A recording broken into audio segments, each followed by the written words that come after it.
History can be found anywhere, even in your own backyard. So join us as we search the land looking for the stories that helped shape this nation. Come on the porch, grab a drink, and join us for a little bit of history from the homestead.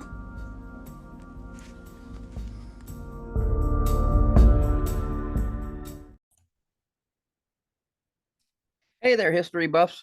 On this episode of the History from the Homestead podcast, we're going to be talking about the first commercial oil well drilled by Colonel Edwin Drake in Titusville, Pennsylvania. We're joined today by Sarah Goodman, who was a graduate of Lock Haven University with a degree in American history. Throughout Sarah's career, she has worked for various historic sites and museums. In April of 2014, she accepted a position with Drakewell Museum and Park as a museum educator. As an educator, Sarah has created programs, events, and projects which educate visitors not only on the history of the oil well industry, but also the technology and advances in energy. So everybody, please welcome to the show, Sarah Goodman. So Sarah, welcome to the show. How are you? I'm good. How are you doing today? Good. And today we're talking about the Drake well up in Titusville, which we'll back up. We'll get to that in a minute. But Titusville area had been known to have oil quite extensively long before Edwin Drake drilled his well up there, correct? And it's why Colonel Drake actually came here, was because it was known that there was oil in this region. And in fact, of course, he came here because of Oil Creek, which was named Oil Creek because there was oil in the creek. So long before Colonel Drake, this was known as an oil region. Yeah, and we're talking way back. Native Americans even used the natural oil seeps. Yes. The actually here on our site we have Native American oil pits, and carbon dating was done on those, and the oil pits date back to the 1400s in Wow. our in this area. Wow. And what did they use the oil for? Native Americans use the oil for kind of a lot of interesting things. One of the primary uses for the crude oil that they gathered was waterproofing their housing and their canoes. They also used it as medicine, both internally and externally.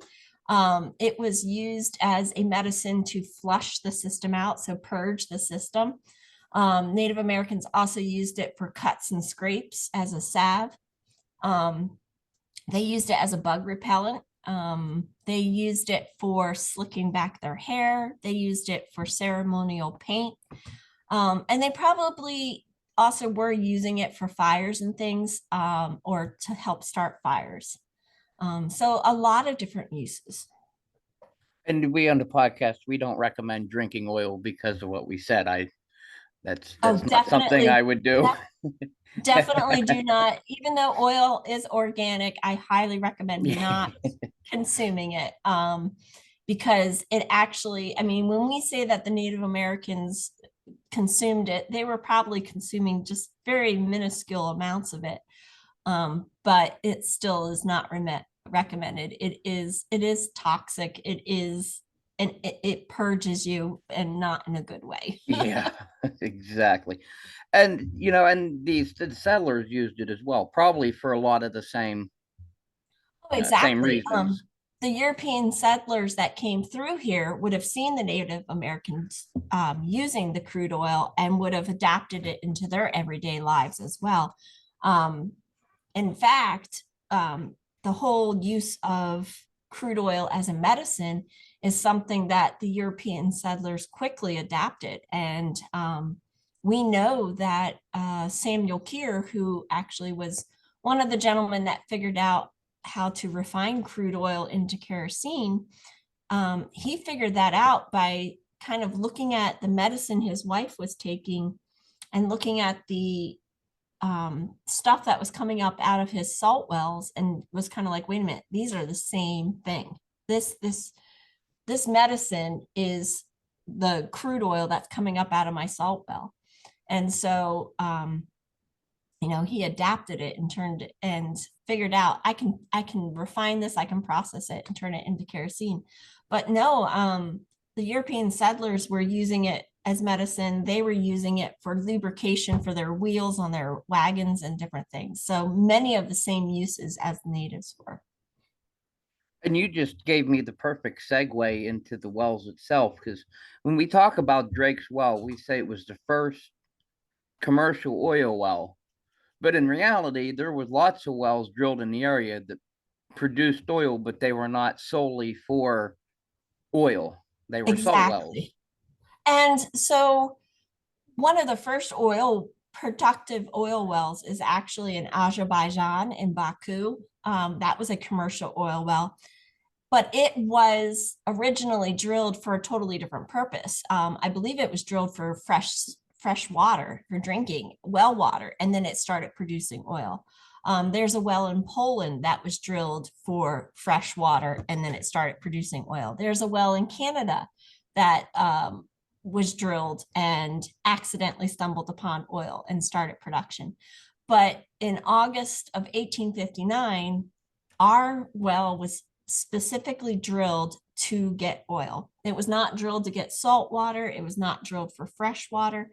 It was drilled to find crude oil in mass quantities. And the reason that we needed crude oil in mass quantities was to refine it and turn it into kerosene. In 1859, there was a huge need for a clean burning fuel. Because prior to this, people were using, of course, beeswax candles. They were using whale oil to light their homes. And unfortunately, whale oil was just getting to the point where it was so expensive that the average person couldn't afford to light their home.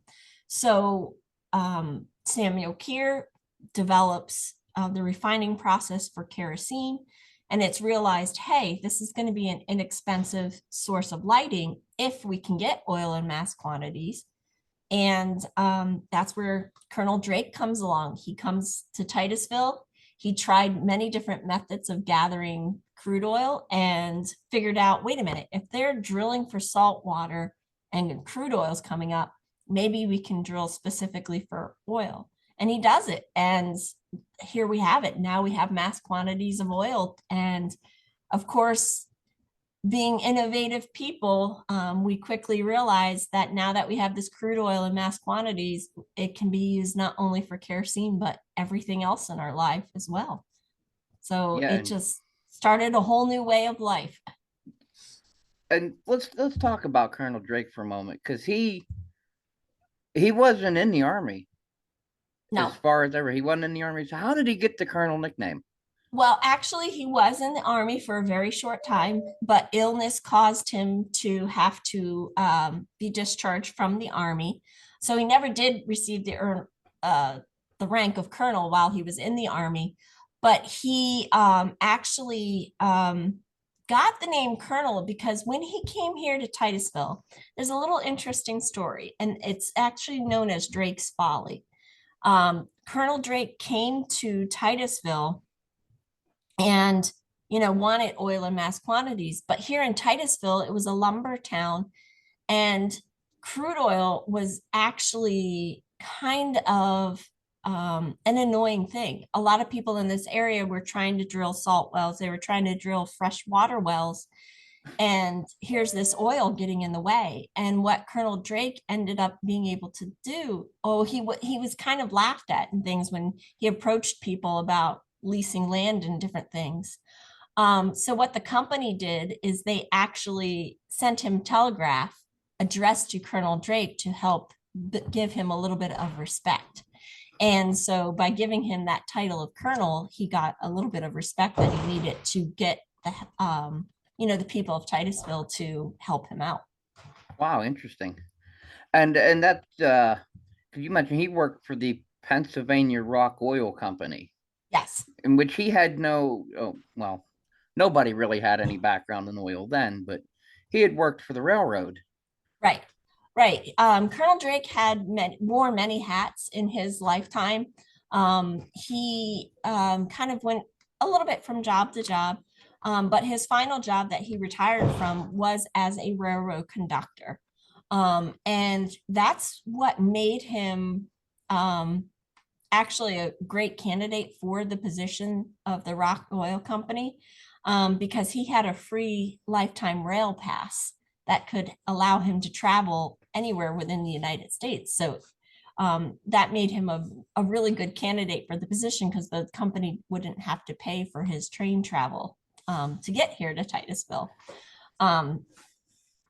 But yeah, it's kind of interesting. I always say that I think Colonel Drake must have had and I think it's pretty true because I've read some of the letters to his wife and things. He had an amazing personality, and I think I could see him being one of these people that walks in for an interview and he's like, "I'm the man for the job," type of thing. And I think he was able to be like, "I'm the man for the job. Yes, I know nothing about oil, but from my career doing this and this and this, I think I have the expertise to help get the job done." And he did.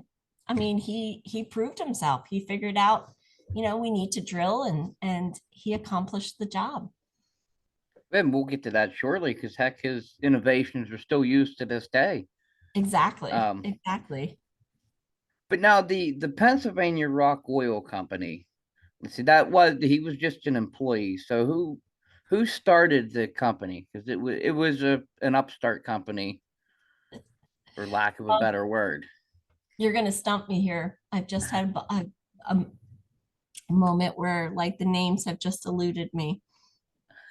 We're gonna have to come back to that one We because will come as back I to that. I have we will come back Wikipedia to here it. too, because they and we'll recover from that a little bit because they weren't involved in it long. It ended up that Edwin Drake ended up having to fund this oil well himself. So, Well, he did get because of all of his different methods of trying to figure out how to get the oil out of the ground. He actually had gotten a letter from the company saying, "Hey, stop. We're done. We're not funding this anymore." But it was shortly after that he, of course, did strike oil. So he didn't fund very much of it on his own, but he did continue on with support of many here in Titusville and others. okay, and so let's talk about the well itself while I'm looking up who actually started the oil company. Um,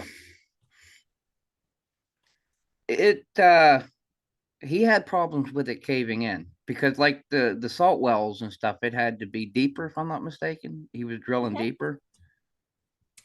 So one of the problems is where the well is located. We are along Oil Creek. Um, Oil Creek was called Oil Creek because there was oil seeping up through the creek bed and you could see the sheen of the oil on the creek. Native Americans would stand in the creek, they would skim the oil off of the top of the water. And when Colonel Drake finally was able to lease land from Brewer and Watson, uh, the sawmill, of course, that Brewer and Watson had here on the property was along the creek. The creek was used as a form of transportation for the lumber. And the land that Brewer and Watson leased to him, of course, is creek bed. Today, we have a little levee system along the creek to stop the area from flooding, but of course, Colonel Drake wouldn't have had that. So he was drilling and things on pretty unstable ground at that time. And so when he first started drilling, he picked a spot where oil was oozing up out of the ground in very small quantities. And of course, as he dug down, just like when we're kids and we dig in the backyard, the hole collapses in on itself. The story goes is that Colonel Drake, sat down and took his hat off, and he wore, of course, a top hat. And he took his hat off and he was playing with his hat and thinking, and that's when he discovered, wait a minute, if we take a pipe and drill down through the pipe, that'll prevent the hole from collapsing in on itself. So Colonel Drake actually invented, I should say, what was called the drive pipe or the casing pipe, which is still used today in the drilling process to stop the hole from collapsing in on itself. And unfortunately, since Colonel Drake was an employee of the company, he never did patent his idea. So he never did get the funds and things from that. But thanks to Colonel Drake, we are able to drill today and not have to worry about the soil collapsing in on itself. Yeah, my goodness. Almost any type of drilling just uses the drive pipe to Exactly. do Yes. it. And it's kind of a shame he didn't patent it, but I mean, who would have guessed? No, who would have thought that was something so innovative, but it was. Yeah. So now the well itself, how much oil did this produce? Because we think about oil in today's terms of millions of gallons a day, and this And we do. wasn't And that. a lot of people have that Hollywood image in their mind of, you strike oil and it just comes flying up and gushing out of the well and everybody's soaked in crude oil. That totally was not what happened here at Titusville. Actually, what happened here is they were drilling, they drill about 2 to 3 feet a day. And finally, what Colonel Drake ended up doing was he drilled down.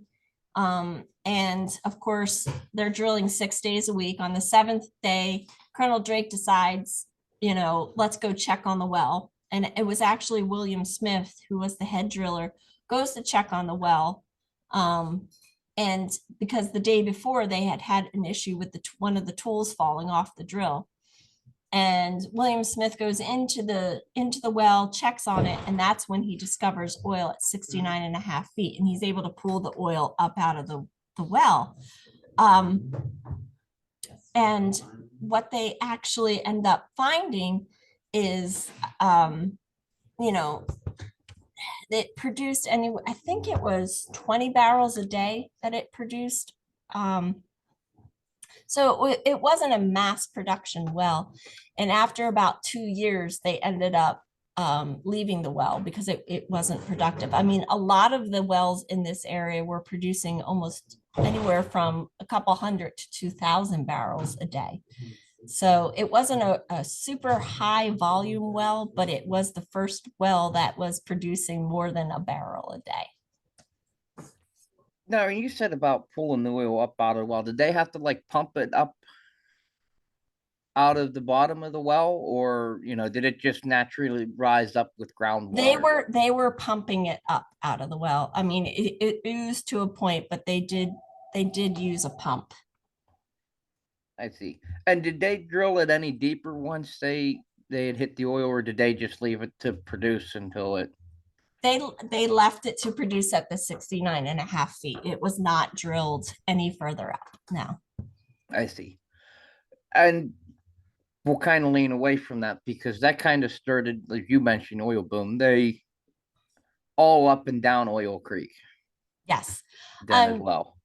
Exactly. I mean, this area was a lumber town, so there was, a town here and things. But once oil was struck, now we actually see the railroad coming to town, and the population boomed overnight. And one of the amazing things to think is that, yes, trees were being cut down in this area for the lumber industry, but once the oil boom comes, now hillsides are wiped clean of trees because now they're building new housing, new hotels, new restaurants, and they're also building engine houses and derricks and things. So it's overnight just a frenzy of people. And I mean, they're not just drilling. You lease a piece of land, you're not just putting one well on it, you're drilling several wells on your land.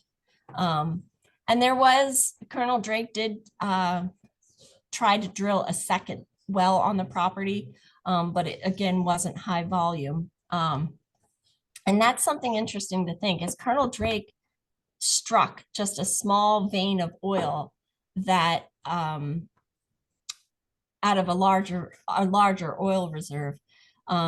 If he had moved a little to the left or the right, he wouldn't have struck at 69.5 feet. Everywhere else in this valley, you have to go down hundreds of feet. So he was quite lucky with that, Wow. with that 69.5 feet. Like I say, rather be lucky than good sometimes. Yep, exactly.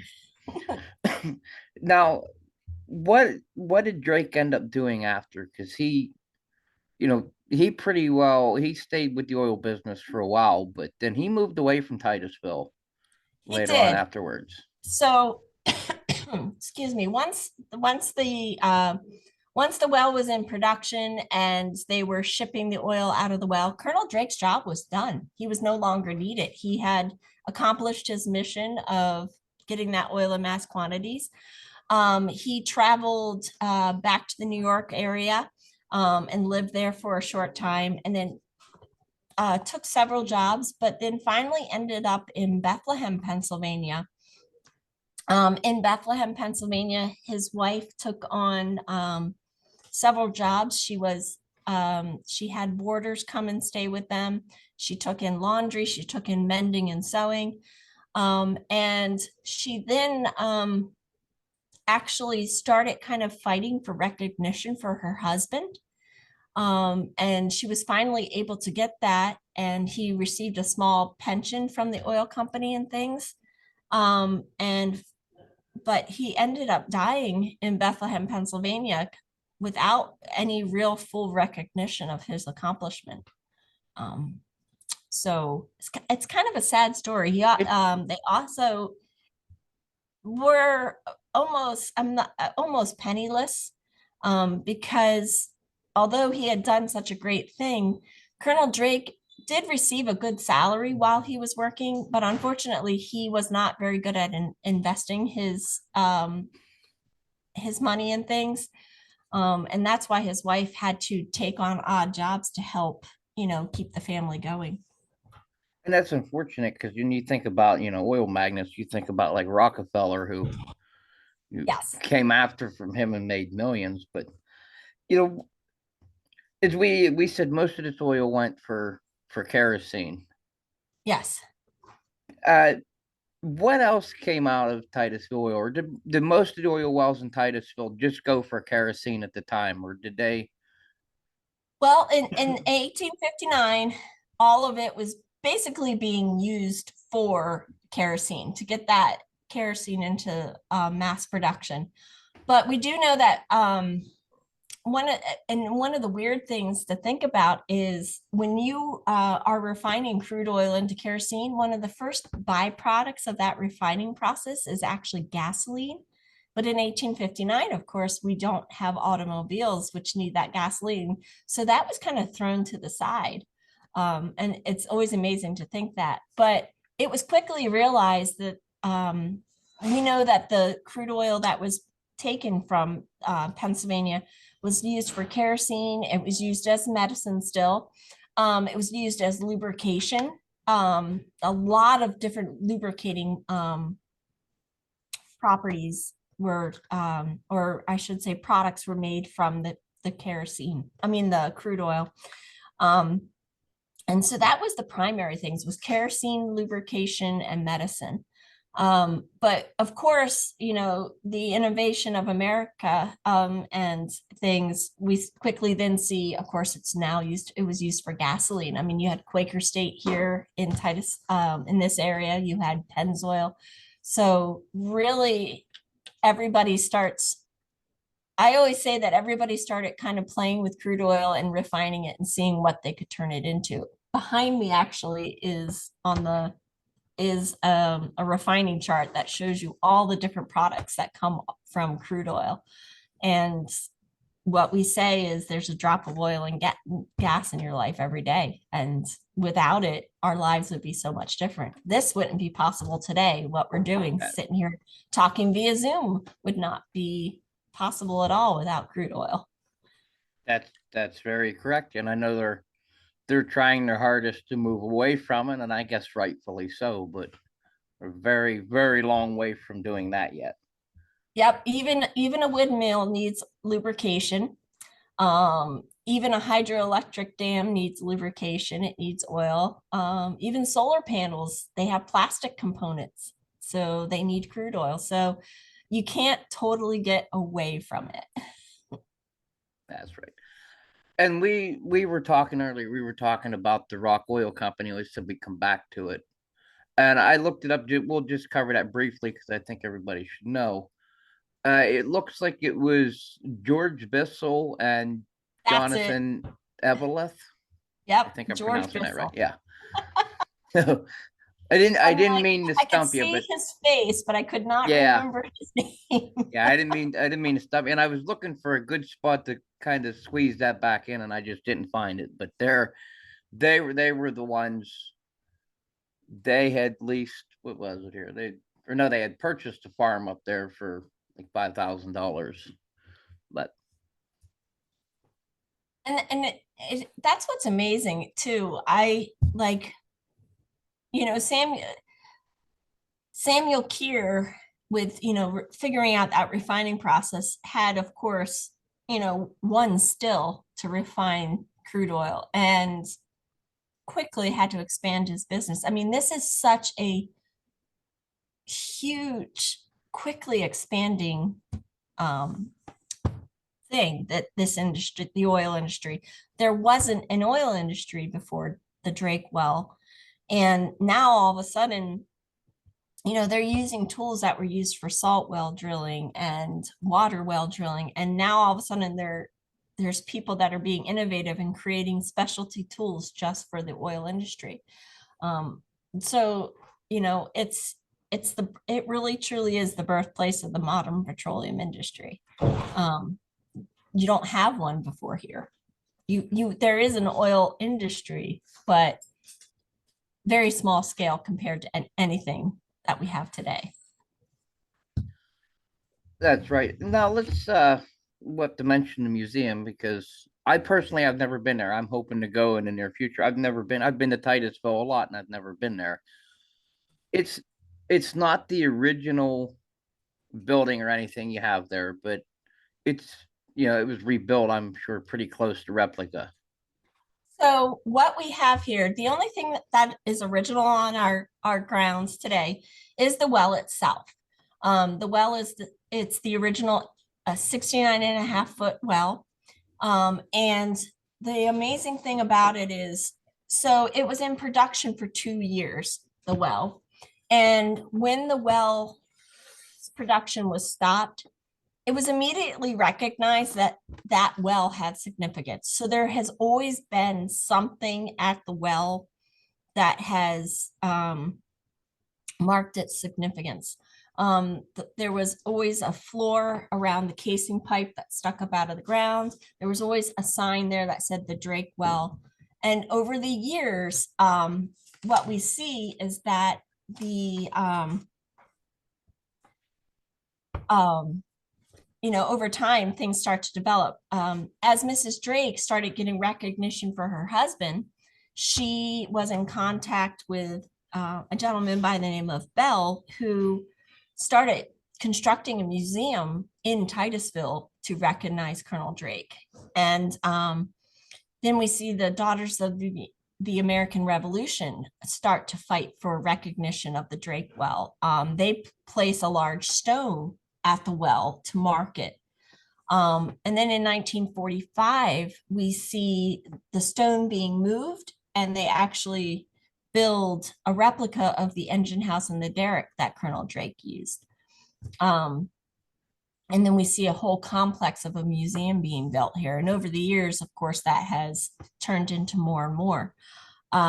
Today, the museum is a little over 200 acres that preserves the oil, the oil heritage here. And it's not only interior museum space, I think it's 10,000 square foot, no, 20,000 square foot exhibit space interior, but we also have exterior where we have the original well site and the replica of the engine house and derrick, but we also have brought in oil field equipment throughout the years that shows the progression and the modernization of the oil industry.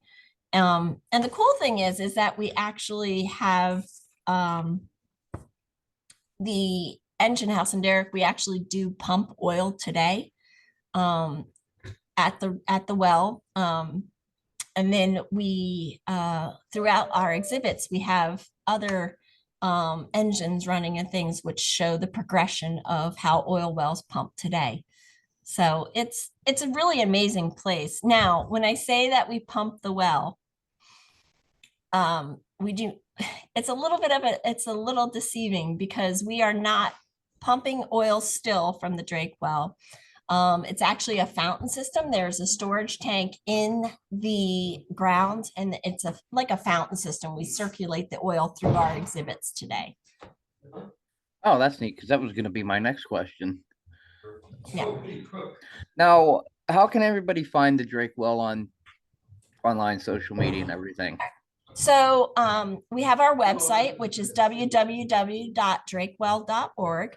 And then we also are on Facebook, and that's Drakewell Museum and Park. And our Facebook page is probably updated a little bit more frequently than our Drakewell website. So I would say that that's the place that, find out the latest and greatest, although we do update our website. And then to find us actually physically and come to our location, it's really easy. We are located right off a major highway. So, and that's Route 8. And what I love about Route 8 is everybody knows Interstate 80. And all you have to do is take Interstate 80 to the Barkeyville exit and take Route 8 north. And you'll just come right into the town of Titusville. And there's a big sign there that says Drakewell Museum. And we are, I think it's a quarter mile off of Route 8. So real easy to get to us too. Perfect. And Sarah, I thank you for talking to me today. That was an interesting fun. show. Yep. Thanks to everybody for listening. Remember, if you like the show, you can share it with all your friends. We can be found on all the major podcast players. We can be found on Facebook. And you can also find us and catch the show notes at historyfromthehomestead.com.